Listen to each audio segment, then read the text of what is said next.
Okay, here's a video demonstration of what I'm trying to achieve on the Percusa SSP. So I got my Ocos, right? I got my clock going out. I'm using a tap tempo. And I take the clock out and I feed it into the ornament and crime input. And I have my ADSR module going in the ornament and crime. Here's a similar layout. It's a similar layout, ADSR. So I got my clock going into the ornament and crime, but I also have my sound output going into the MK4 in the filter application I'm using. So that's going into my mixer, as you can see here. But as far as my envelope generator, which is here, I take that out and feed it into the CV in on the filter so I can get that classic subtractive synthesizer sound.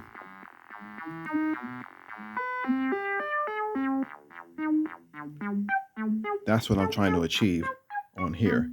And for some reason, I can't do it with the combination of the filter and the envelope generator.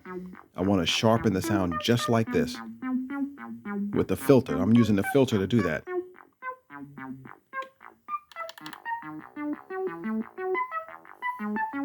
And if I want to make it sustain more, I'm using a low pass filter on the, well, it's called a DJ filter. I'm not sure which is, if it's a high pass or a low pass or a band pass. I'm not really sure. It looks like it's a HP. So it says HP. So I guess that's high pass. So I guess in here, if I were to, I haven't loaded up an example yet, but if I were to use,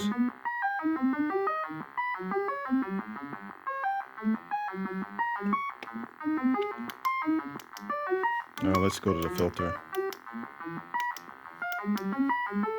Oh, I haven't really connected it yet, but okay, here we go. So, let me see. Hold on. I don't really know what I'm doing here, so let's just connect it just to see. Okay, here we go. So it's just filter in, really. Okay, here we go. High pass, band pass, low pass. So there they are right there. In this case, I'm using high pass on the MK4. And now if I go to the ornament and crime, I can also do the same thing. Let me just put it in the middle.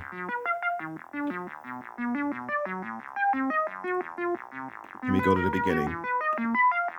Okay, so now I'm on the beginning, the first line, which is the attack.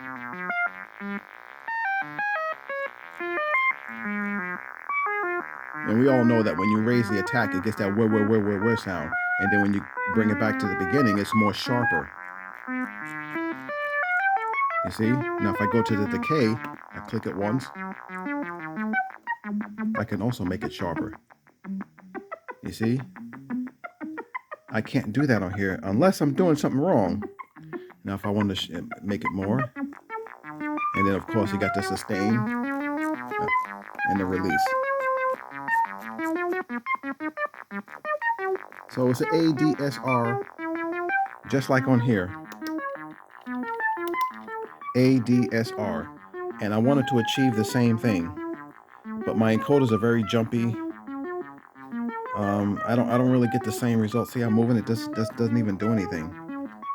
Bert was so kind enough to, he said he's going to send me some more encoders, and I'm going to have my local shop put new encoders in here. You see how it just goes up and down? It doesn't stay in one spot. So, but anyway, that's not the issue in this video. The issue is I could not get the ADSR to sound like this. And the filter, of course. You need those two combinations to get that sound.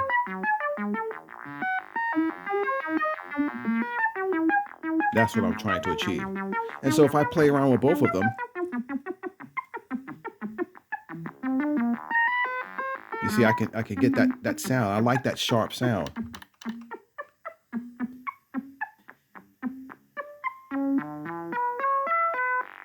I love that. I mean, that's what I grew up on, that sort of modulation.